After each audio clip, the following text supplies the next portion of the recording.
സാക്ഷ്യം പറയാനായി ഇവിടെ അവസരം ലഭിച്ചതിന് മാതാവിന് 1000 നന്ദി പറയുന്നു. എൻ്റെ പേര് ബ്ലസ്സി. ഞാൻ വരുന്നത് മൂവാറ്റുപുഴയിൽ നിന്നാണ്.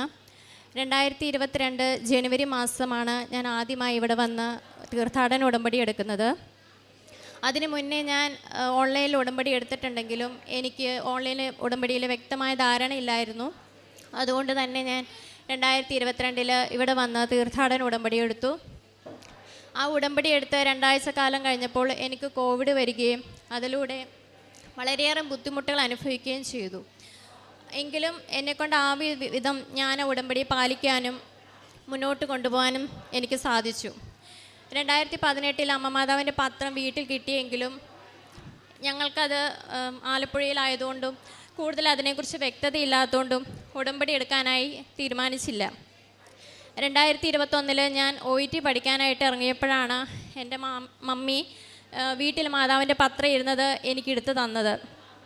അതിലൂടെ ഞാൻ കൃപാസനത്തെക്കുറിച്ച് കൂടുതൽ അറിയുവാനും അമ്മ മാതാവിനെ കൂടുതൽ അറിഞ്ഞാഴപ്പെടുവാനും ഞാൻ യൂട്യൂബ് വഴി കുറേ സെർച്ച് ചെയ്തും മറ്റുമാണ് ഞാൻ അറിയാൻ ശ്രമിച്ചത്.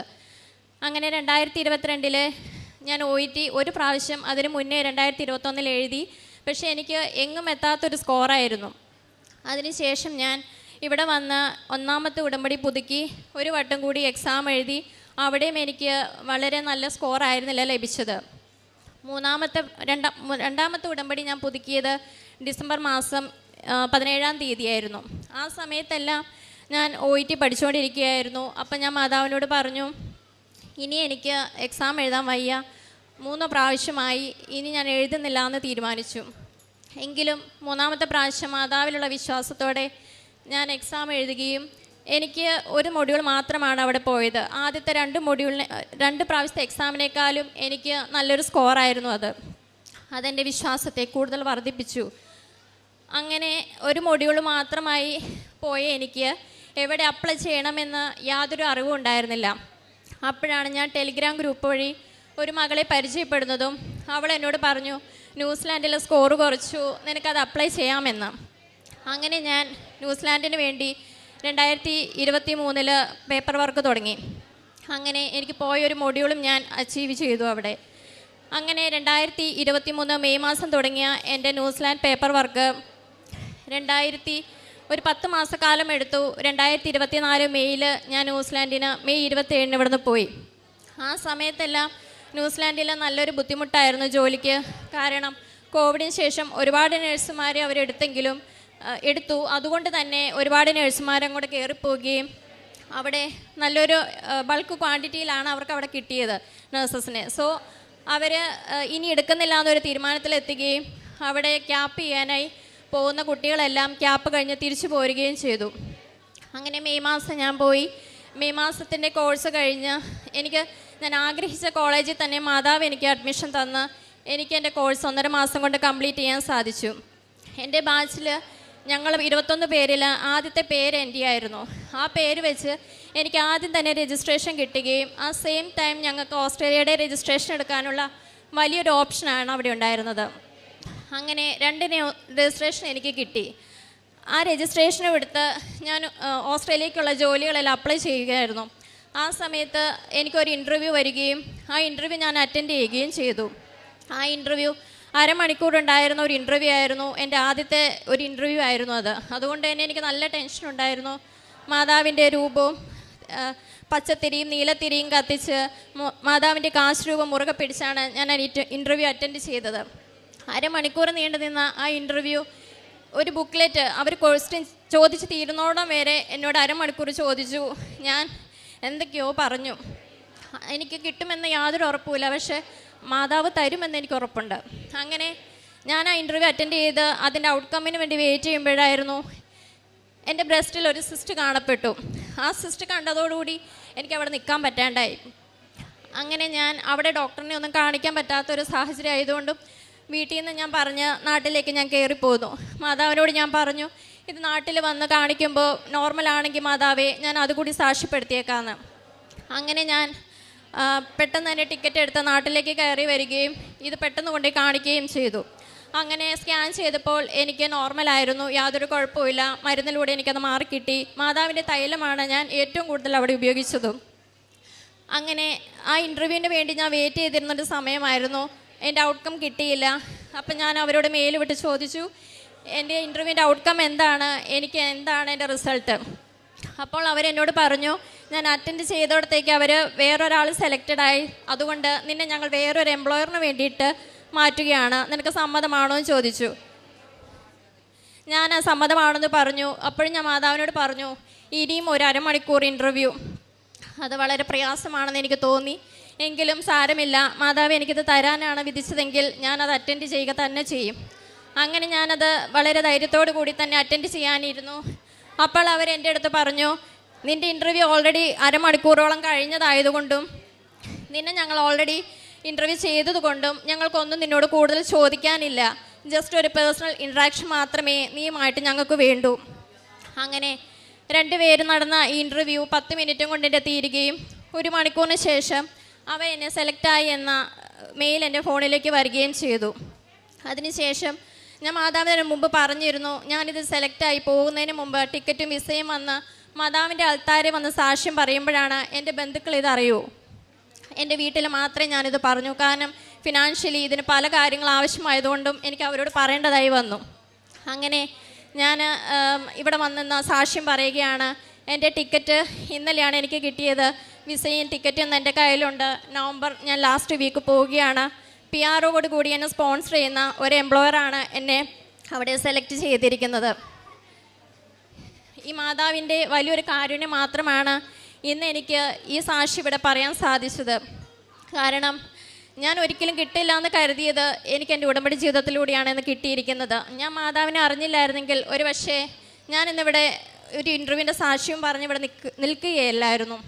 അത് മാതാവ് തന്ന വലിയൊരു അനുഗ്രഹമായിരുന്നു. രണ്ടാമത്തെ സാക്ഷ്യം, എൻ്റെ ഒരു അലർജി മാറിയതാണ് എനിക്ക്. ഞാൻ കോവിഡിന് ശേഷം ഇവിടെ കോവിഡ് വന്ന് എനിക്ക് 2 ആഴ്ച കാലം നല്ല രീതിയിൽ എനിക്ക് അസുഖങ്ങളുണ്ടാകുകയും അതിനുശേഷം ഒരു 8-9 മാസക്കാലം എനിക്ക് കണ്ടിന്യൂസ് അലർജിയായിരുന്നു. എനിക്ക് തുമ്മൽ മാത്രം. എനിക്ക് ഒരു ജോലി ചെയ്യാനോ എനിക്കൊന്നും കോൺസെൻട്രേറ്റ് ചെയ്യാനോ ഒന്നും പറ്റില്ലായിരുന്നു. കുനിഞ്ഞ് നിന്ന് എൻ്റെ മൂക്കിൽ നിന്ന് വെള്ളം വരും. 8 മാസക്കാലം ഞാൻ 2 ഡോക്ടറിനെ മാറി കണ്ടു, മരുന്നുകൾ കഴിച്ചു. എനിക്ക് യാതൊരു കുറവും കിട്ടിയില്ല. മരുന്ന് നിർത്തുമ്പോൾ അപ്പോൾ എനിക്ക് പിന്നെയും തുടങ്ങും. അങ്ങനെ ഞാൻ എൻ്റെ 3ാമത്തെ എക്സാം എഴുതാനായിട്ട് പ്ലാൻ ചെയ്ത് അന്ന് തലേദിവസം വരെ ഞാൻ മരുന്ന് കഴിച്ചിട്ട് മാതാവിനോട് പറഞ്ഞു, എനിക്ക് എക്സാം വരെ പിടിച്ചു നിൽക്കാൻ വേണ്ടി മാത്രം ഞാൻ കഴിച്ചു പോയതാ, ഇനി ഞാൻ കഴിക്കത്തില്ല, ഇനി എനിക്ക് മാതാവ് സൗഖ്യം തന്നെ. അങ്ങനെ മാതാവിൻ്റെ തൈലവും ഉപ്പും അത് മാത്രമായിരുന്നു എൻ്റെ സൗഖ്യം തന്ന മരുന്ന്. അങ്ങനെ അന്ന് തൊട്ട് ഇന്ന് വരെ 2 വർഷക്കാലമായി എനിക്ക് ഇതുവരെ ഒരു അലർജി എൻ്റെ ജീവിതത്തിൽ എനിക്ക് ഉണ്ടായിട്ടില്ല. ഞാനന്ന് അനുഭവിച്ചത് കേൾക്കുമ്പോൾ വളരെ നിസ്സാരമായിരിക്കും, പക്ഷെ ഞാൻ അനുഭവിച്ചത് വളരെ വലുതായിരുന്നു.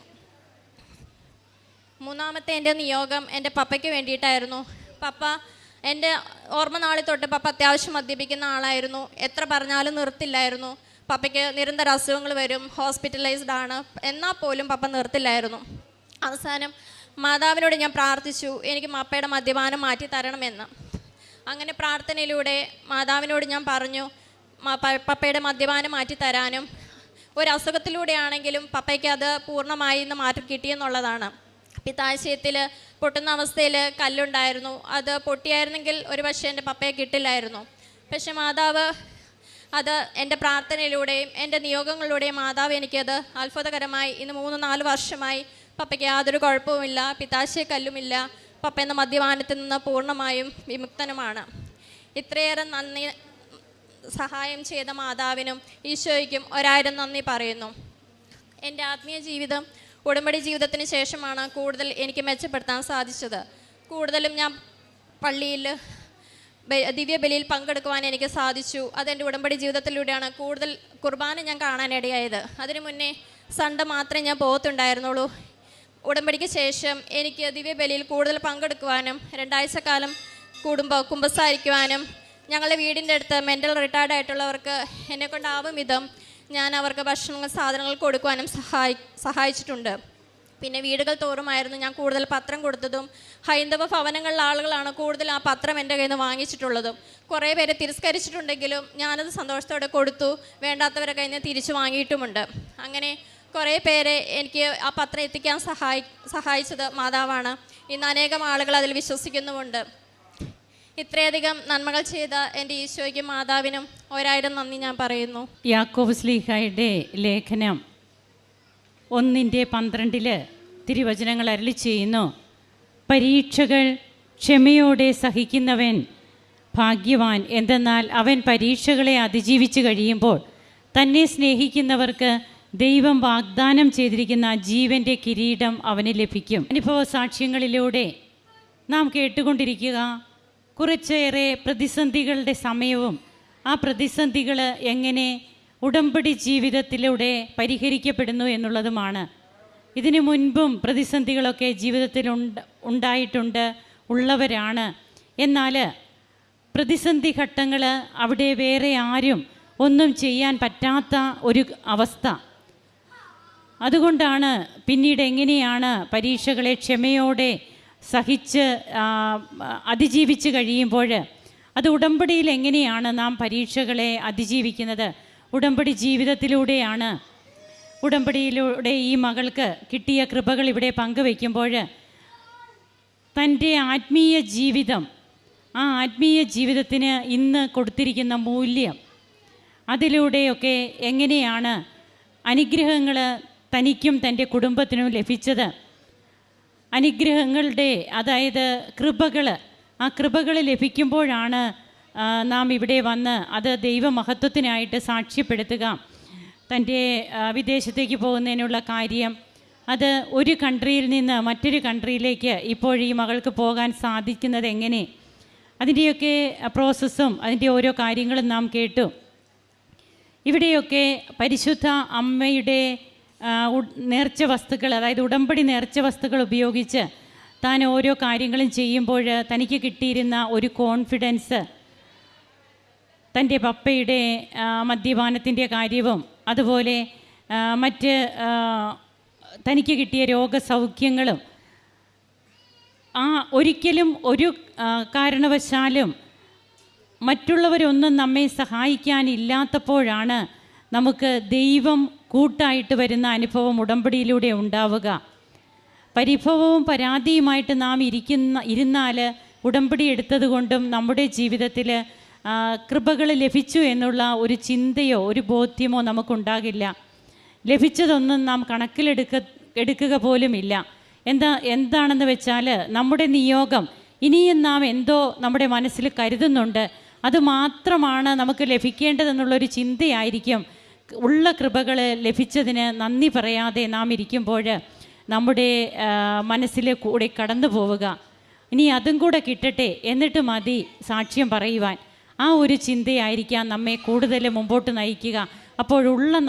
ഉള്ള കൃപകൾക്ക് കൂടി നന്ദി പറയാനായിട്ട് നാം താമസിക്കുന്നവരാകും.